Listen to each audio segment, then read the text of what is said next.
Hi friends, welcome back to my channel. ഇന്ന് നമുക്ക് ബാക്കി വന്ന ചോറ് കൊണ്ട് നല്ല ക്രിസ്പി ആയിട്ടുള്ള മുറുക്ക് ഉണ്ടാക്കുന്നത് എങ്ങനെയാണെന്ന് നോക്കാം. ഇതിന് വേണ്ട ഇൻഗ്രീഡിയൻസ് ചോറ് 1 കപ്പ്. ഏത് അരിയുടെ ചോറാണെങ്കിലും കുഴപ്പമില്ല. എത്രയാണോ ചോറ് എടുത്തിരിക്കുന്നത് അതിന്റെ സെയിം അളവില് അരിപ്പൊടി. ഞാൻ 1 കപ്പ് ചോറാണ് എടുത്തിരിക്കുന്നത്, അതുകൊണ്ട് 1 കപ്പ് അരിപ്പൊടി. അത് വറുത്തതോ വറുക്കാത്തതോ ആയാലും പ്രശ്നമില്ല. പിന്നെ 1/2 ടീസ്പൂൺ ജീരകം, 1/2 ടീസ്പൂൺ കായപ്പൊടി. അത് ടേസ്റ്റിനനുസരിച്ച് വ്യത്യാസപ്പെടുത്താം. പിന്നെ ഉപ്പും എണ്ണയും ആവശ്യമാണ്. ആദ്യം നമുക്ക് ഈ ചോറും അരിപ്പൊടിയും കൂടി നന്നായിട്ടൊന്ന് അരച്ചെടുക്കാം. ഇതിലൊട്ടും വെള്ളം ഒഴിക്കേണ്ട ആവശ്യമില്ല. അത് നല്ല തിക്കായിട്ടുള്ളൊരു കൺസിസ്റ്റൻസി തന്നെയാണ് നമുക്ക് വേണ്ടത്.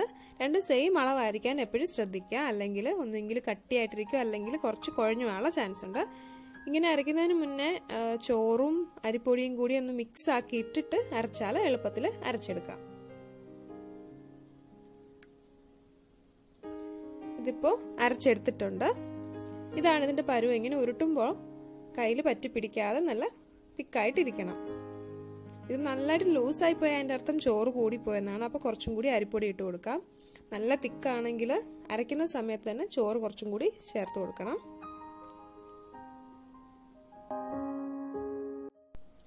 ഇനി ഇതിലേക്ക് ആവശ്യത്തിനുള്ള ഉപ്പ് ചേർത്ത് കൊടുക്കാം.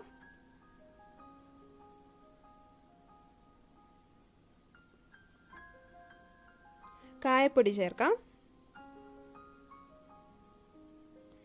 ജീരകവും ചേർത്ത് കൊടുക്കാം. ഇനി ഇതിലേക്ക് 1 ടേബിൾ സ്പൂൺ വെളിച്ചെണ്ണ കൂടി ചേർത്ത് കൊടുക്കാം. അത് നന്നായിട്ട് കുഴഞ്ഞു കിട്ടാൻ വേണ്ടിയിട്ടാണ്.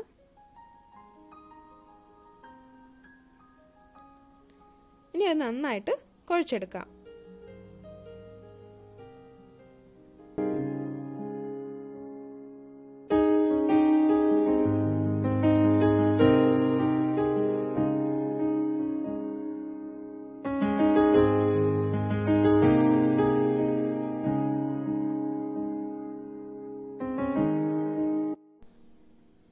ഇപ്പോൾ അത് നന്നായിട്ട് കുഴച്ചെടുത്തിട്ടുണ്ട്. ഈ ഒരു പരുവത്തിൽ വേണം എടുക്കാൻ. പാത്രത്തിലും കയ്യിലും ഒന്നും ഒട്ടിപ്പിടിക്കാത്ത ഒരു പരുവം.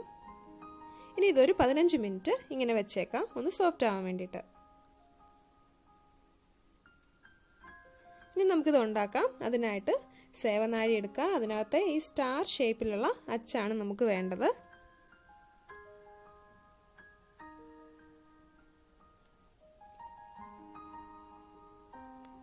അതിട്ട് കൊടുക്കാം. എന്നിട്ട് അതിൽ മാവെടുത്ത് നിറയ്ക്കാം.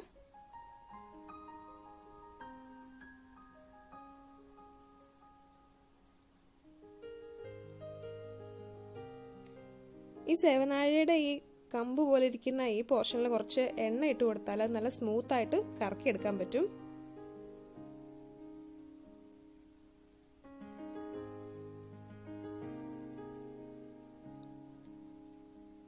ഇനി നമുക്കത് ഷേപ്പിൽ ഉണ്ടാക്കിയെടുക്കാം. നമുക്ക് വേണമെങ്കിൽ അത് ഇങ്ങനെ തന്നെ ആ വട്ടത്തിൽ ഉണ്ടാക്കിയെടുക്കാം.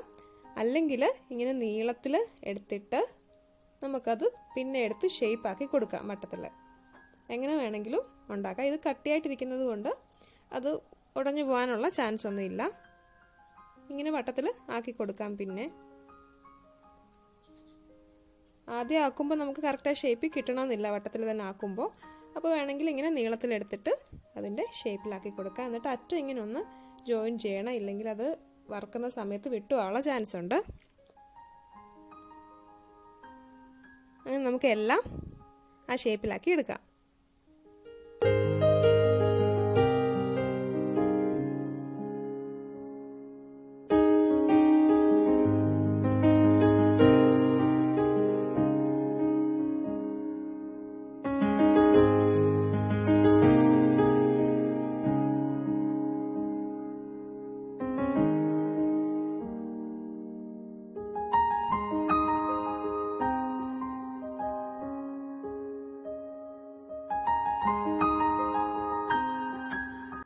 ഇപ്പോൾ എല്ലാം അങ്ങനെ ഷേപ്പിലാക്കി എടുത്തിട്ടുണ്ട്. ഇനി നമുക്കിത് വറുത്തെടുക്കാം.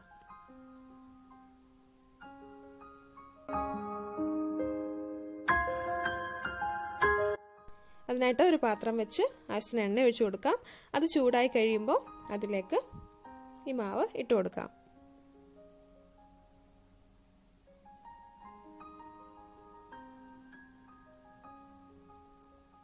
ഇത് കുറച്ചൊന്ന് മൊരിഞ്ഞു തുടങ്ങി കഴിഞ്ഞിട്ടേ അത് ഇളക്കി കൊടുക്കാവൂ, അല്ലെങ്കിൽ അത് വിട്ടു പോകാനുള്ള ചാൻസ് ഉണ്ട്, അതിൻ്റെ ഷേപ്പ് പോകാനുള്ളൊരു ചാൻസ് ഉണ്ട്.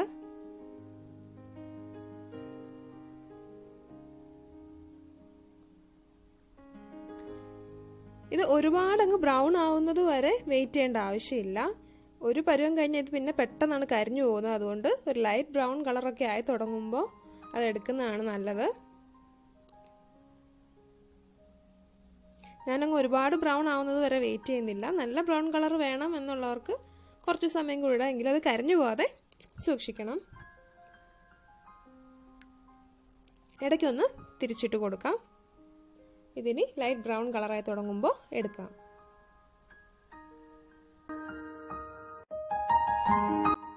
ഞാനിപ്പോൾ അതൊരു പാത്രത്തിലേക്ക് മാറ്റിയിട്ടുണ്ട്. ഈ ഒരു കളറിലാണ് ഞാൻ എടുത്തിരിക്കുന്നത്. കുറച്ചും കൂടി ബ്രൗൺ കളർ വേണം എന്നുള്ളവർക്ക് അങ്ങനെ കുറച്ച് സമയം കൂടി വെക്കാം, പക്ഷെ കരിഞ്ഞു പോകാതെ സൂക്ഷിക്കണം. ഇതിപ്പോൾ നല്ല ക്രിസ്പി ആയിട്ടുണ്ട്, നല്ല ടേസ്റ്റിയാണ്. വളരെ കുറച്ച് ഇൻഗ്രീഡിയൻസ് കൊണ്ട് നമുക്ക് ഉണ്ടാക്കിയെടുക്കാം ഇത്. എല്ലാവരും ട്രൈ ചെയ്ത് നോക്കണം. എല്ലാവർക്കും ഈ വീഡിയോ ഇഷ്ടപ്പെട്ടെന്ന് കരുതുന്നു. Thanks for watching.